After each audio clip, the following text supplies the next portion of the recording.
Hey everybody, my name is Mike Hagan.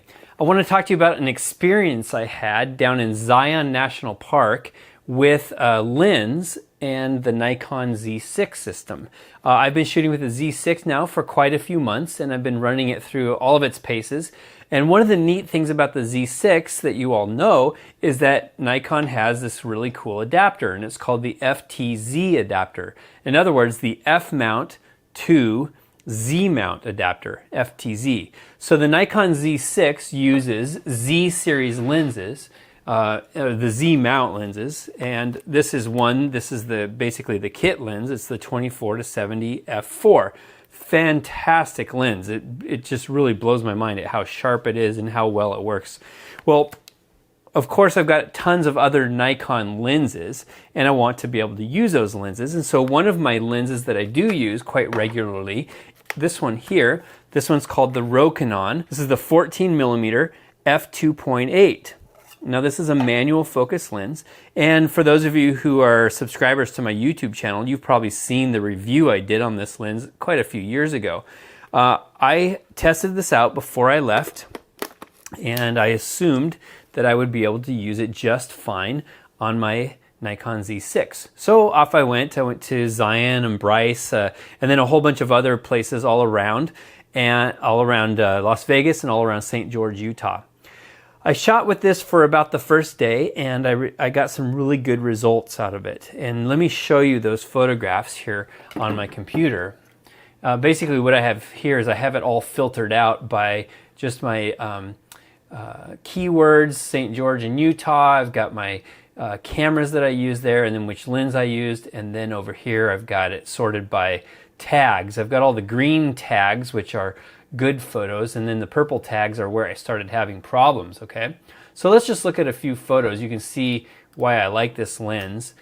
Here's a great wide angle shot. I'm about over here on the left hand side. I'm probably an inch away from the rock, and I get this great wide field of view.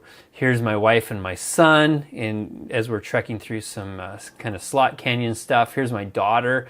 I love the wide angle lens because it gives me this really cool perspective. I push in close to the person, and then I've got an expansive view over their shoulder. So for the first day, things were working great. I was getting shots like that. I love wide angle for travel photography. Here's another kind of shows exactly how I like to use these wide angle lenses.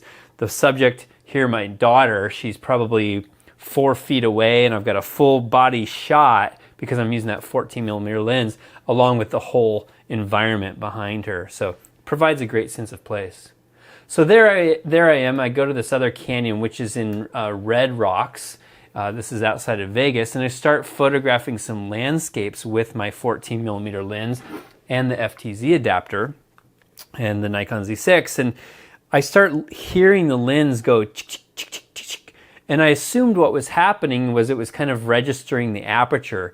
Registering or exercising the aperture. And sure enough, what I was noticing is as I would take photographs, every once in a while I'd get an image that was way too dark or way too bright. And all I can assume is what's happening is that the electronics are not communicating with the Rokinon lens very well. This Rokinon lens, it works great with my other DSLRs. It works great with my D850. I've used it on my D800, my D750. I've used it on all of my other Nikon DSLR digital cameras. The problem happened when I started using it here with the Z6 and the FTZ adapter. I don't know why. All I know is just not consistent. Now this lens, it's about a $300 lens. You can buy this lens from all of your favorite online retailers. Here I have it showing on B&H, and you can see that the price right now today is $299. There just happens to be an instant rebate of $50 on it. But I think when I bought it, I paid $350. And it's been a great lens for me all of these years. I've had no issues with it. So I still recommend the lens, but my caution here is just be careful when you use it with your Nikon Z series cameras. Let me show you the series of photos. Here, this first series here, I'll just cycle through them, is a bracketed sequence. So when I bracket photos, I do a 3-shot bracket, one at 2 stops under, one at the target metered value, and then one at 2 stops over. Then I use my software, usually like a Skyloom software, and I use that to make an HDR. Well, my sequence is under, meter, over. Here you see the under. Here is supposed to be the metered value, the middle one. You can see it's totally blown out. And then here we have the overexposed one, which is supposed to be overexposed because that's in my bracketed sequence. If we go back and look at the details here, so here's the under, here's the meter, and there's the over. You can see the middle one, there was some major aperture problem. It just kind of blew out the exposure. Now here, this next sequence here, 1, 2, 3, let me blow that up a little bit bigger so y'all can see it. There we go, 1, 2, 3. That worked perfect. It worked just fine. Exactly what I want to see. So then I shot my next sequence. I'm like, okay, it must be back and working. There's the under, obviously not. Here's the metered value, and then there's the over. So now it's just totally messing up.